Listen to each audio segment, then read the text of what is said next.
Good morning guys. Lakad day kami ngayon. Saturday. Lalakad kami kasi wala kami service. Kinuha nila yung service namin kahapon. Gagamitin daw nila. So maglalakad muna kami. Medyo malayo-layo yung lalakarin namin. Siguro mga 10 minutes to 15 minutes away. Start from the entrance. Dito kami sa nilinis namin kahapon. Inaanan lang namin. Lakad-lakad.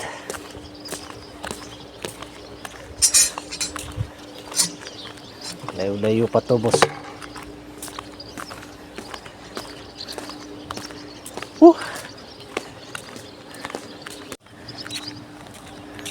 Ito mga boss, yung Eskinita pa, dulo pa niyan.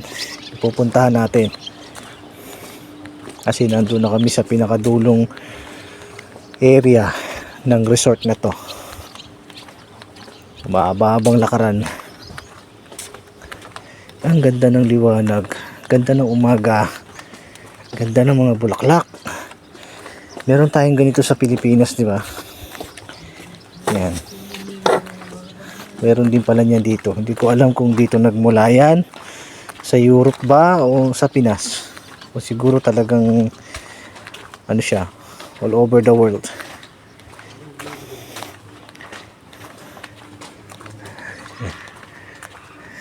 Pinakadulo pa.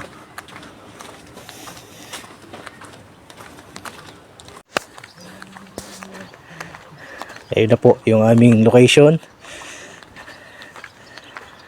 Malayo-layo pa po yan. Mahabang lakaran. Ito po yung sports field nila dito. Tennis, basketball, volleyball. Meron. Yun dun sa dulo. Mga palaruan ng mga bata. Tsaka swimming pool. Yung kahapon pong nilinis natin. Kukontinue lang po namin ngayon.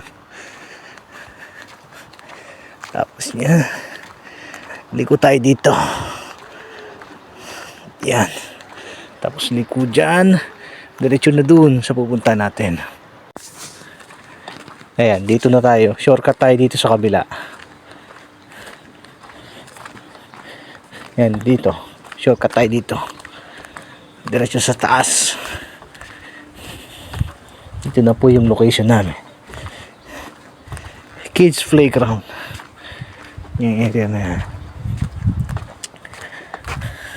Ito na po yung nilinisan namin kahapon na swimming pool. Pati yung house tree. Yan. Ito dito. Ito malayo-layo talaga siya. Ayan dito mga boss. See? Kukontinue lang po namin to. Pipilitin namin matapos ngayon para di kami mahirapan sa init. Gawa ng init na. Ang hirap ng trabaho ng mainit. Update na lang po ako sa inyo mamaya mga boss. Natapos na namin yung taas mga boss.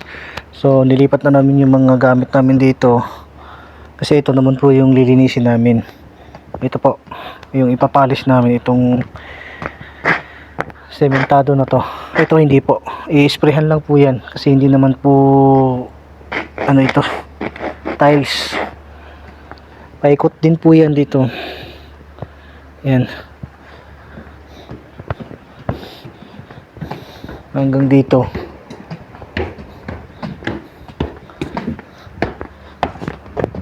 Tapos yung itaas na dito, yung una naming nilinis, tapos na po ito. Talagang pinilit po namin tapusin na maaga kasi kita nyo naman po, open na open siya sa araw. Kaya po namin mainitan ng tanghali, di baling umaga okay lang. So natapos na po yan namin dito. Yan. Kaya lipat naman po kami ng Baluarte. Ito naman sa baba.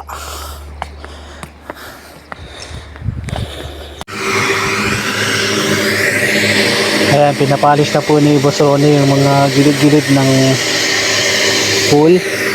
Tapos si Boss Lando naman, inuunti-unti na rin yung linisan yung mga paligid ng pool. Ito po, kasi ano lang to, spray lang.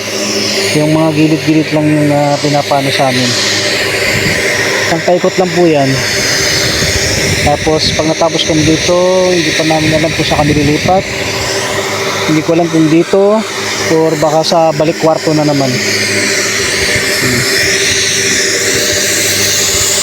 Hindi na po ganong malinisan to, gawa nang wala na rin kami sabon. Yung mga itim-itim pa.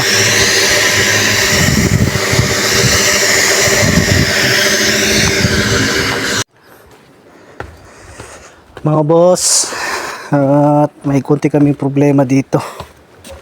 Yung gulong ng machine ng grinder nasira. Dahil bumagsak yung grinder dito sa may pool, nalaglag ng hindi sinasadya. Kasalanan ko po at kasalanan namin pareho ni Boss Ronnie. Wala naman po kami sinisisi set isa kundi kami.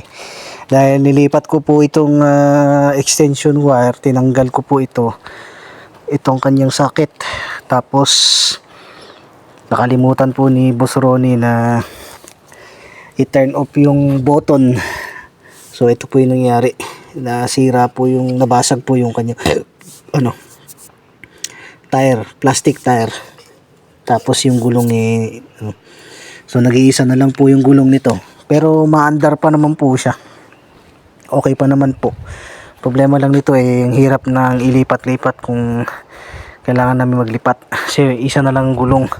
Tapos ito po nagka-damage. Medyo napipipo siya.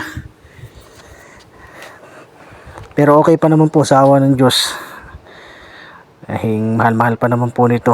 Pagka nataon hindi naman po sinasadya yung nangyari. So inireport ko na po ito sa head manager ng maintenance at wala pa pong update sa akin. So hindi naman siya magalit at sana mapalitan din. Mga boss, update ko lang po kayo dito sa bago naming nilinisan. Ito, pasensya na po at madilim. Ito po yung bago naming nilinisan. Matubig hanggang dito po sa may daanan na to pataas. Kasi maitim po ang may mga kalawang-kalawang. Ayan. Ito siya. May mga kalawang-kalawang siyang boss. Pero hindi namin to magagalaw ngayon gawa ng inaayos nila yung generator ng kuryente nila. So wala kami makukuha ng source ng energy o power. So standby lang muna kami kung ayos nila ngayon, baka magawa namin ito ng paraan. So hanggang dito na lang po muna mga boss. Maraming salamat po sa panonood. At huwag niyo pong kalimutang mag-like and share sa akin mga boss. Nakipollow na rin po ang aking page. Maraming salamat po. Hanggang bukas po muli.